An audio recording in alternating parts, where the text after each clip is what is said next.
Baghdad کے ایک درویش عالم تھے، تو وہ جب بھی نماز پڑھاتے نا تو کسی تاجر کی 2 بیویوں کے بارے میں دعا مانگتے. توجہ ہے میری بات پر؟ نماز پڑھاتے تو کہتے اللہ اس تاجر کی 2 بیویوں کو اپنی خاص رحمتیں عطا فرما. ایک دن لوگ ان کے گرد اکٹھے ہو گئے، کہنے لگے بابا جی بتائیں تو صحیح وہ بیویاں کون تھی جن کے لیے آپ دعا مانگتے؟ تو فرمانے لگے میرے شہر کا ایک تاجر تھا، بہت بڑا تاجر تھا، مالدار تھا پر بے اولاد تھا. اسے بغداد سے ملک شام جانا پڑتا تھا تجارت کرنے، اور کئی کئی مہینے اسے شام کے ملک میں رہنا پڑتا تھا. اس نے اس طرح کیا کہ وہاں بھی ایک شادی کر لی. تو جو ہے نا میری بات، کیا کر لیا اس نے؟ دوسری شادی کرنا مرد کے لیے جائز ہے، تیسری کرنا بھی، چوتھی کرنا بھی بیک وقت، مگر اگر انصاف کر سکے تو. اگر چاروں میں ہم نہ آدھا مسئلہ سنتے ہیں اور آدھا ہی بیان کرتے ہیں. اگر انصاف نہ کر سکے پھر اس کے لیے 4 جائز، پھر وہ ایک ہی رکھے گا. تو عزیز دوست دوسرا نکاح کر لیا، شادی ہو گئی. اب وہ وہاں کچھ زیادہ وقت گزارنے لگا، مالدار آدمی تھا، بیوی کو مکان بھی لے کے دے دیا.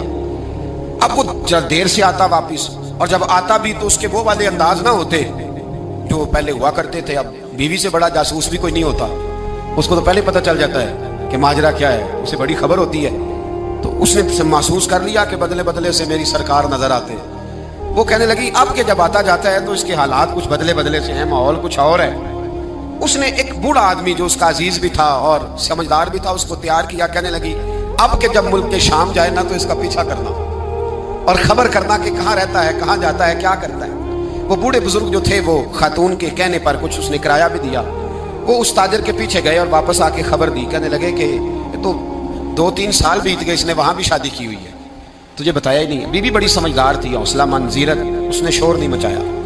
اس نے کہا کہ میں نا اب جب آئے گا نا تو طریقے سے بات کروں گی اور پوچھوں گی کہ ایسا کیوں کیا. اور یہ بھی اس نے آ کے بتایا کہ اگر تیرے ساتھ نکاح کے بعد اسے اولاد نہیں ملی تو اولاد وہاں بھی کوئی نہیں.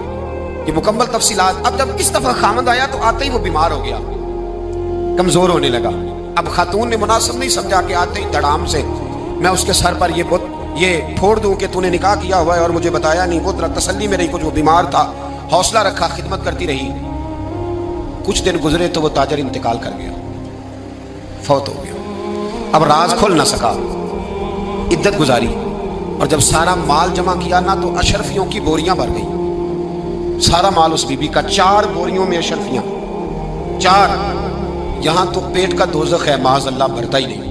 حال میں مزید، حال میں مزید. وہ جو کہتے تھے نا کہ بس باہر چلا جاؤں اور باہر میں کچھ تھوڑے سے پیسے کما کے 2-3 سال میں لوٹ آؤں گا، پھر یہاں آ کے کوئی کاروبار کروں گا، وہ گئے ہیں تو واپس نہیں آئے. وہ جو کہتے تھے نا بس میں نے اتنا سا کاروبار کرنا ہے کہ مکان بن جائے، انہوں نے 4